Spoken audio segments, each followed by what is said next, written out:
샬롬, 안녕하세요. 김동락 목사입니다. 12월 8일 화요일 아침 묵상 시간입니다. 우리 먼저 오늘도 기도합니다. 하나님, 오늘도 이 죄인이 말씀 앞에 서 있습니다. 말씀해 주시고 성령님 보내주셔서 이 말씀이 깨달아지고 또 오늘 이 하루 하나님의 인도하심 속에 살게 해 주십시오. 하나님의 은혜를 구하는 기도 1분 정도 함께 기도 드리겠습니다.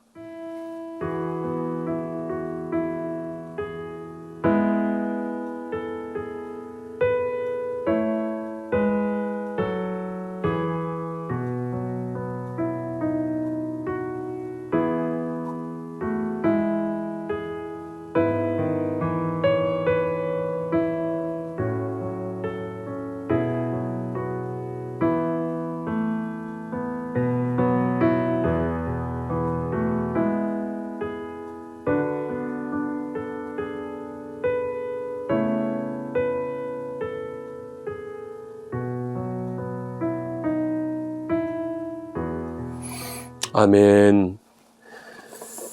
네, 화요일 아침입니다. 오늘 아침 말씀 제목은 이전의 살로메와 이후의 살로메라는 우리 제목으로 우리 말씀을 보겠습니다. 오늘 말씀은 마태복음 20장 20절에서 28절까지의 말씀입니다. 마태복음 20장 20절에서 28절까지 말씀입니다. 제가 가진 성경 신약 33쪽입니다. 마태복음 20장 20절에서 28절까지 말씀 우리 함께 천천히 함께 읽겠습니다. 그때에 세베대의 아들의 어머니가 그 아들들을 데리고 예수께 와서 절하며 무엇을 구하니 예수께서 이르시되 무엇을 원하느냐 이르되 나의 이 두 아들을 주의 나라에서 하나는 주의 우편에 하나는 주의 좌편에 앉게 명하소서. 예수께서 대답하여 이르시되 너희는 너희가 구하는 것을 알지 못하는도다. 내가 마시려는 잔을 너희가 마실 수 있느냐? 그들이 말하되 할 수 있나이다. 이르시되 너희가 과연 내 잔을 마시려니와 내 좌우편에 앉는 것은 내가 주는 것이 아니라 내 아버지께서 누구를 위하여 예비하셨든지 그들이 얻을 것이니라. 10 제자가 듣고 그 두 형제에 대하여 분이 여기거늘 예수께서 제자들을 불러다가 이르시되 이방인의 집권자들이 그들을 임의로 주관하고 그 고관들이 그들에게 권세를 부리는 줄을 너희가 알거니와 너희 중에는 그렇지 않아야 하나니 너희 중에 누구든지 크고자 하는 자는 너희를 섬기는 자가 되고 너희 중에 누구든지 으뜸이 되고자 하는 자는 너희의 종이 되어야 하리라. 인자가 온 것은 섬김을 받으려 함이 아니라 도리어 섬기려 하고 자기 목숨을 많은 사람의 대속물로 주려 함이니라. 아멘. 네, 계속해서 우리는 이 대림절 기간에 예수님을 기다리며 살았던 많은 신앙의 위인들에 대한 묵상을 하고 있습니다. 오늘은 살로메가 누구냐? 바로 예수님의 제자인 이 야고보와 요한의 어머니입니다. 이 살로메에 대해서 잠시 생각해 보려고 합니다. 예수님의 12제자 중에 베드로와 안드레가 이제 형제 관계 아닙니까? 그 형제에 필적하는 형제가 또 있었는데 바로 야고보와 요한입니다. 이 형제를 성경은 우레의 아들들, 천둥의 아들들이라는 별명이 붙어 있는데 왜 그렇게 부르는지는 잘 모릅니다. 다만 분명한 것은 이 두 형제의 어머니가 극성스러운 어머니였다는 사실입니다. 주님, 저의 두 아들을 하나는 주님의 우편에 하나는 주님의 좌편에 앉게 해 주십시오. 자, 다 큰 성인 아들들을 데리고 와서는 자리를 청탁하는 이 어머니라니요. 그 어머니의 아들들인 야고보와 요한도 어머니의 이런 식의 태도에 아마 익숙했을 거예요. 왜냐하면 늘 그래 오셨으니까요. 자, 복음서를 보면 이 두 형제의 어머니 살로메는 예수님의 사역을 물질적으로 도울 만큼 꽤나 경제적으로 부유했던 것 같아 보입니다. 필시 살로메는 웬만한 동네 일에 입김을 발휘할 정도로 영향력이 있었는지도 모르겠습니다. 자, 그래서 이 어쩌면 살로메는 두 아들이 촌구석에서 아버지의 어업을 이어받아 평생 뱃사람으로 살아가야 한다는 것이 속상했을지도 모르겠습니다.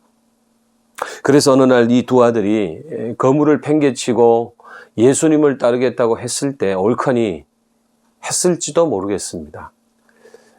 왜냐하면 같은 마을에서 자라난 예수의 성장 과정을 지켜보면서 이 살로메는 예수가 가진 카리스마 넘치는 어떤 그런 리더십으로 곧 부상할 수 있는 그런 잠재력을 그 안에서 보았을 것이기 때문입니다.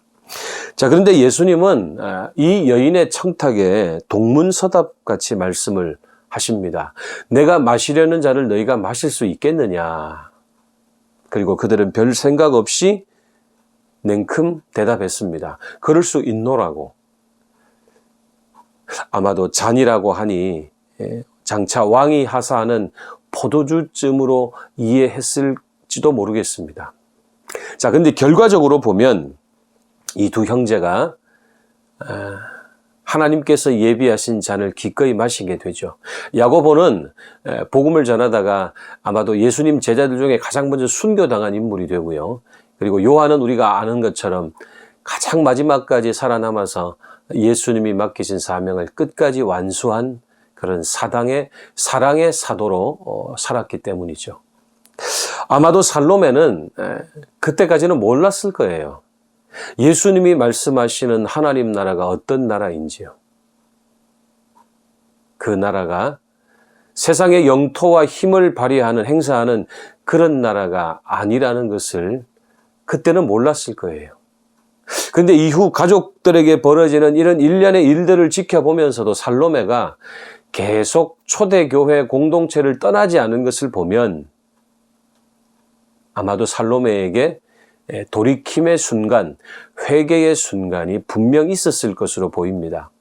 예수님이 선포하신 하나님 나라에서는 세상 권력과 부가 무의미하다는 사실과 또 모두가 하나님의 자녀이고 형제 자매가 되는 사랑의 공동체라는 것을 그녀가 깨달았기에 살로메는 그날 새벽 예수님의 무덤까지 갈 수 있었던 것 아닐까 하는 생각이 듭니다. 문득 우리에게도 변화되기 전에 살로메의 모습으로 우리가 여전히 신앙생활하고 있는 것은 아닌지 한번 생각해 보는 아침이 되면 좋겠습니다. 살로메와 같은 탐욕으로 주님의 뜻을 왜곡하고 있는 것은 아닌지 우리 자신을 살펴보아야겠습니다. 예수님을 기다리는 이 절기에, 이 계절에 다시 한번 내 신앙의 동기에 대해서 성찰해 보는 아침입니다. 저와 여러분이 예수님을 어떤 마음으로, 어떤 목적으로 지금도 따르고 있는지 우리 자신에게 질문하며 그 답을 찾아가시는 오늘 아침에 묵상 시간이 되시기를 간절히 축원합니다. 오늘 두 가지 기도 제목입니다. 오늘 말씀과 관련된 내용인데요. 하나님 나라가 위계적 자리 다툼이 아닌 서로 섬기고 아껴주고 보듬어주는 사랑의 공동체임을 내가 진심으로 깨닫게 해주십시오. 그렇게 기도하겠습니다. 나의 신앙생활이 정말 사랑에서 우러나오는 자발적인 그런 하나님께 드림이 되는 그런 신앙이 될 수 있도록 기도하겠습니다. 그리고 오늘도 내 마음속에 계속 솟아나는 탐욕과 탐심을 내려놓게 하시고 오시는 주님을 기다리며 세상 너무 사랑하지 않도록, 세상에 너무 깊이 빠져 있지 않도록 오늘도 나를 깨워달라고 그렇게 기도하시고, 이 연말 연시에 우리가 기도해 주어야 될 많은 이들이 있는데요. 우리 그분들 생각하면서 오늘도 기도 드리겠습니다. 기도합니다.